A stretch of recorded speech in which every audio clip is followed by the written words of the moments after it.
Now, let's welcome Professor Deborah Roberts, Chair of Red Cross Red Crescent Climate Center and Co-Chair, Working Group 2 of IPCC 6th Assessment Cycle to the stage to share the updates from global scientific community on climate impacts and risks. Professor Roberts, please. Good morning, everyone, and a great pleasure to be here. It's not often that the world of science gets to interact with the world of business, so thank you very much, Lionel and Simon, for making this possible. What I want to talk to you about today, because we're going to be focusing on the COP29 outcomes, is to talk to you about the science which underpins those negotiations. So the negotiations are aiming at evidence-based decision-making, and the evidence they're using are coming from the Intergovernmental Panel on Climate Change, which provides the science which underpins the negotiations. But what I will be doing, because I also come from the world of practice as well as the world of science, is giving you a bit of a reality check, because I don't think that we are bridging the worlds of practice and science adequately, and looking at what the science really does mean for those of us who've got to be in the world doing things. So there'll be a bit of a radical reality check as I move through. And it'll be a very quick overview of 8 years of work and 10,000 pages of science. And for that reason, I'll be focusing on the synthesis report of the 6th assessment cycle of the IPCC. Now, the IPCC works in 5 to 7 year slots. Called assessment periods. We completed the 6th assessment cycle in 2023. And what the synthesis report allows us to do is to pull together all of the key policy relevant elements from the products of that cycle. So we produced 3 special reports and we produced 3 big global assessments, looking at physical changes, impacts and adaptation, and mitigation. So I want to dive into some of those key messages that are highlighted in the synthesis report. Thank you. The first of these, and you'll see that really the science isn't pulling its punches anymore. What we were very clear about is our current emissions, our current development choices are simply incompatible with a sustainable and equitable world. And that's the world we're all striving to create. And that's perhaps not surprising. We've been using fossil fuels for over a century now. We've had over a century of unsustainable land use, of unsustainable energy use. And as a result, the world we've created is very unequal and it's very unsustainable. So if you look at some of the figures that we've cited in the synthesis report, currently the 10% highest emitting households are responsible for about 40% of the greenhouse gases, and they're largely in the global north. If you look at historical contributions, the 50% of households with the lowest emissions are only responsible for less than 15%. We also live not only in an unequal world, but a very rapidly changing world. So if we look at global surface temperature, and that's the way we measure climate change, that's increased faster since 1970 than in any other 50-year period in the last 2,000 years. And for me, the most dramatic change is when we released the special report on 1.5 degrees of global warming, we said to the world has warmed 1.1 degrees relative to the pre-industrial period. So that's when our measurements started, and we regard that as being 1850 to 1900. So compared to 1850 to 1900, in 2018, we were 1.1 degrees warmer. When we released the synthesis report in 2023, we said, whoops, we're at 1.15 now. And now we know that we're about 1.3. So we can see how rapidly we're changing. We're changing about 0.24 degrees every decade at this particular point in time. The net result is because of our activities, we're changing every aspect of the planetary system, the atmosphere, the oceans, the frozen parts of the world, and the living parts of the world. And quite frankly, you don't need to read our IPCC reports to note that. You've just got to open any media outlet at this point in time. You can see the fires burning in Los Angeles, and although we haven't done the attribution science on that, we know that the meteorological conditions that have set up the conditions for that fire are certainly exacerbated by climate change. We saw a record-breaking typhoon season in the Philippines, 6 typhoons in 30 days. And we saw, for example, the extreme floods in Valencia. And I literally have to update the slide every week. This is a new disaster almost every week to talk about. The result of this is that literally every region, every human community, every natural community around the world is now being impacted in some way. We're seeing an increase in the intensity and frequency of a whole range of things, of heat waves, of tropical cyclones. We're seeing acute food insecurity, particularly in places like Asia and Africa, South and Central America, the small islands, the least developed countries in the polar regions. Agricultural productivity is slowing in the continent I come from, which is Africa. We've seen our agricultural productivity decline by 34% since 1961, in part due to climate change. And certainly all of the climate-exposed sectors, so things like agriculture, forestry, fisheries, energy infrastructure, all of those are now experiencing economic impacts because of human-induced climate change. So the story we tell in our assessment reports is one of human activities driving global change, which are having impacts, but we also tell a story of our society responding, and indeed COPs are one way that we respond to the climate change challenge. So we are acting, but our assessment of the scientific literature shows us that the pace and scale of what we're doing is simply inadequate to tackle the challenges that we've created by climate change. So that's the problem. We are acting, but what we are doing is insufficient. And I think the outcomes of Baku indicate that they continue to be insufficient. Thank you, sir. There are two key areas where we pick up the climate change challenge. One is adaptation. So, and certainly those of you living in Hong Kong are already experiencing the impacts of climate change. I spent yesterday with some of your government colleagues looking at how the city is responding to those. So adaptation is about how you adjust to the climate changes we've already experienced and how you adjust in anticipation of changes still to come. But what we are seeing is that the adaptation that's being done is incremental, it's sectoral, it's fragmented. So it's not at a scale which is responding to the scale of the problem that we're facing. So we've got a very large adaptation gap between what we are doing and what we should be doing. We have seen successful adaptation. It's largely in the agricultural sector, so places such as water management, soil moisture conservation. We're seeing a remarkable uptake in ecosystem-based adaptation, and you see this in the nationally determined contributions of countries. So the use of ecosystems to help adapt to climate change. I suspect we'll see more of that in the NDCs to be submitted in February. And we're seeing that particularly, and I've seen this in Hong Kong through urban greening and so on. But a very big message we send to the world is you can no longer adapt your way out of this problem. That horse has bolted. There are very real limits to adaptation now, and they can be hard limits. So that is where there's simply no options to avoid intolerable risks.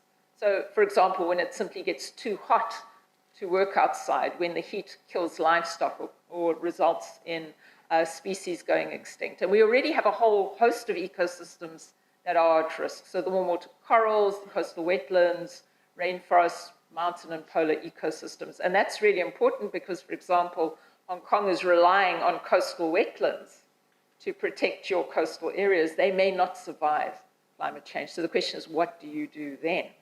There are also soft limits to adaptations. This is where we can respond, but we can't utilize those options because of lack of, for example, finance and technological support. And we see that in our coastal areas with small-scale farmers and certainly with households in coastal regions. A huge problem is adaptation finance because very little of the trapped global finance goes into adaptation. We're also beginning to detect maladaptation. So that's where we've tried to adapt, but we've created unintended consequences. So, for example, as the world gets warmer, we may put more air conditioners into our buildings. Those could create greenhouse gases depending on how they're powered. And we also know that if by some magic miracle we had all the money and all the technology we needed for adaptation right here and now, we still could not avoid losses and damages. So we're now committed unavoidably to losses and damages. Mitigation is the second major area of response, and I'm sure you'll hear more about that today. That's about reducing greenhouse gases going into the atmosphere or increasing the sinks that absorb them. The problem is that the pledges that governments have currently made are making it harder to reach global climate goals, and there are big differences between what governments are saying they will actually do and what they are doing. You can see dates 2020 and 2021 referred to there. That's because the IPCC has hard cutoff dates in the literature. But if we look at even more recent research, which came from the United Nations Framework Convention on Climate Change just before the COP in Baku, where they looked at the climate plans that governments had submitted to that point, even if they were fully implemented, and there's no guarantee they will be because many of these NDCs are conditional. They need technological support, capacity building, and finance. But even if they were fully implemented, they would only reduce emissions by 2.6% by 2030, when the science is telling us they would actually have to cut emissions by 43%. So the climate plans that the governments have to submit next month have to be so dramatically different to what they've got on the plate now, that I'm beginning to believe that's probably not possible. Mitigation, where are we with this? Well, we have had some success. We've seen policies increase at all levels, including subnational. There's a lot of new technology, and certainly China is a lead in renewable energy, a lot of solar and wind going in. International Energy Agency telling us that there's this unstoppable shift to renewable energy, but even with that, they caution we are still not on track to meet those Paris goals of well below 2 degrees and pursuing 1.5. We've seen increased use of green infrastructure, and we were discussing that for the last couple of days, improved demand-side management, but we're seeing great lags in the adoption of these low-emission technologies in developing countries because of the lack of finance and the lack of technology transfer. Finance as well for mitigation, although the bulk of our money is going there, still falls far short of what we need. We calculated we need 3 to 6 times what is currently on offer. Quite frankly, Baku didn't really advance that situation terribly much. So we find ourselves very ill-prepared to deal with the problem we've caused, both today, but importantly in the future. And usefully for us, the science has advanced so we can peer into the future a bit to see what that might look like, depending on the choices we actually make. The first big message is because we've been insufficiently ambitious in reducing those greenhouse gases, we are more likely than not, and that's typical IPCC speak, in our calculations at that point in time to reach 1.5 degrees of global warming in the first half of the 2030s. But that's being revised and is coming earlier and earlier as the science improves. And the reason that's of concern to us is that we know that the risks and the impacts and the unavoidable losses and damages now increase with every small degree of warming. Every small increment of warming drives greater risks.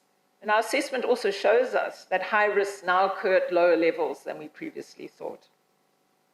Which means if we continue to produce emissions, we'll see future warming, and that's going to drive increased impacts in every region around the world, whether that's the increase in the intensity of tropical cyclones, increased flooding, biodiversity loss, impacts on human health from heat stress to mental health impacts, but also the need to deal with more extremes. And again, you don't need to read our reports to see that. You've just got to be living in the world at the moment. And we're facing a situation where these risks are now coming together, so we have to deal with them together. So, droughts and extreme heat, and that makes things very difficult to actually deal with. So it's getting very difficult to manage the planetary system now.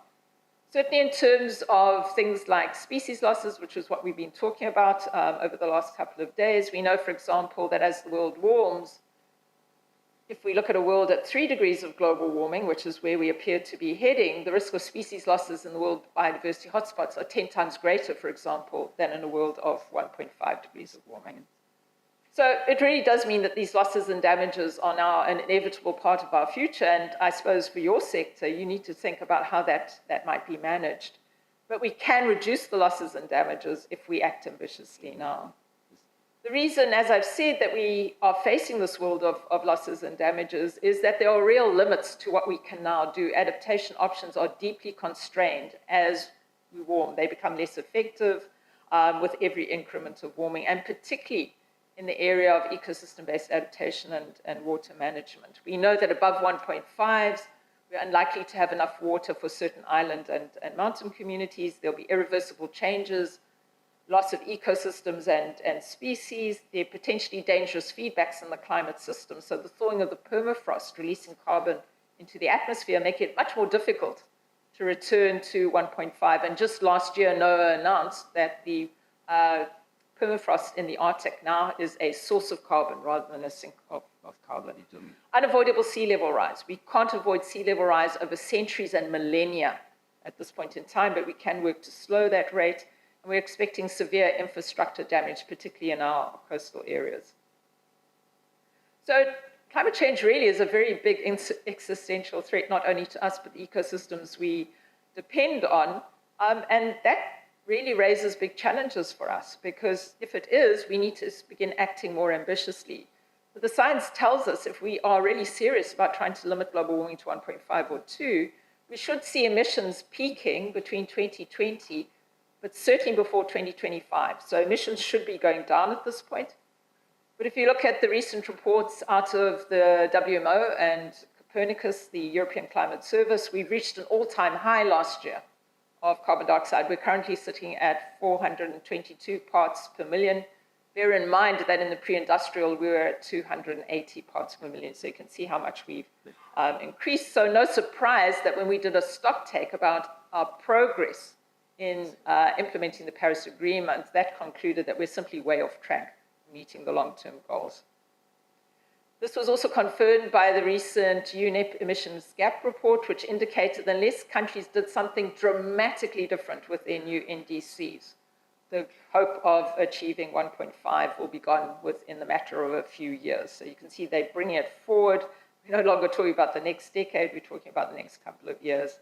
And there's this very useful figure in the UNEP gap report, which indicates the chances of achieving 1.5 now are pretty much gone, unless we achieve exceptional implementation, that all of these NDCs that are conditional suddenly find all the finance and technology support, that all of the net zero pledges are implemented. And quite frankly, about 90% of net zero pledges have very low credibility at this point in time. So this is a very unlikely package of implementation. So this was all brought together very nicely for us last Friday by the report from Copernicus, looking at highlights from 2024 and confirmed by the World Meteorological Organization. The big news was 2024 was the hottest year on record. It beat out 2023. That was the first calendar year to exceed 1.5 degrees. That doesn't mean the goal of the Paris Agreement has gone, because that's an average over 20 years. It's not an annual exceedance, but it shows us that we're trending in the wrong direction. They believed that last year we saw global warming of 1.6 relative to pre-industrial. WMO says it's about 1.55, so they're going to be coordinating those reports over the next couple of months. The last 10 years have been the hottest on record, and in fact, if you average 2023 and 2024, they come in about 1.54. So we're definitely heading in the wrong direction. And this all provides the context for what is the most important figure in that synthesis report. If you are serious about 1.5, we need to look at having reduced emissions by 60% by 2035, which is the end date of the second round of nationally determined contributions. They have to be delivered in February. So in February, these plans need to show us a pathway to reducing global emissions by 60%.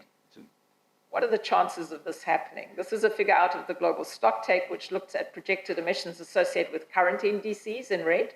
And you can see in the blue and turquoise lines, the reductions required for 2, or well below 2 and 1.5. Now, as a practical person, I'm not seeing a lot of congruence between those. And given the current state of geopolitics, I think it is really unlikely that we will see that trend. So, if you think about the UNFCCC report on the NDCs, so full implementation of current NDCs only result in emission reductions of 2.6% by 2030. What are the chances of achieving 60%? We've got to at least consider a risk landscape where we are not going to meet these goals. So for me, there's a need for a very big reality check. The IPCC speaks to us about climate resilient development and the need to drive that transformation through these massive system transitions of our energy system, of the industrial system, of our cities. Nature, we've got to protect 30 to 50% of remaining natural ecosystems, improvement in the delivery of basic services, creating social safety nets for the people who lose, because we are moving into a scenario of win-lose as we see an increased temperature. The problem is, the reality is, we're actually basing our economy and our civilization on a climate that no longer exists, the climate of the late 1800s, the early 1900s. In the 21st century, we're actually beginning to create a Neopliocene. The last time we had carbon dioxide levels this high, 400 ppm and higher was 3 million years ago. And to give you a sense of how different the world was then, we had camels and forests in the Arctic. So it was a very different world. You know, we had sea level rise, or sea levels 5 to 25 meters higher at that particular point in time. And that's confirmed by the recent and first planetary health check report, which came out, some of the world's best climate and earth scientists, indicating we've now got a problem. The Earth is changing faster than we imagined. We've underestimated the risks that were associated. And quite frankly, the changes now are outpacing the ability of science to explain them, which is a huge problem. They also indicate that we'll probably exceed 1.5 in the next 5 years, not in the next decade, but in fact in this decade. They ran the same process we did, but used more updated data, and they brought that date forward. So for me, the radical realism really indicates we need a new plan A. Currently, what we have on the table is insufficient. We're going to have to work incredibly hard to try and maintain our current level of ambition, to act as if 1.5 was still possible, even though we know that that's something that we're not going to be able to achieve. We've got to be realistic. We're probably not going to achieve to either. So we're probably looking at a plan where we're going to try to mitigate for 1.5. We're going to have to think about how we adapt for 2, but build resilience for 3. And I'm not the only person who thinks that. There's a growing number of voices in the scientific community. So Glenn Peters from Cicero is another one. He indicates, yeah, you can find many arguments that theoretically make 1.5 possible, but it's diverging from reality so dramatically that we've got to get real about this. But it's not a time to give up. Really, we've got to find a way forward. So instead of doom scrolling, it's a time to really get down and do more. So I leave you with that message, and thank you for the opportunity.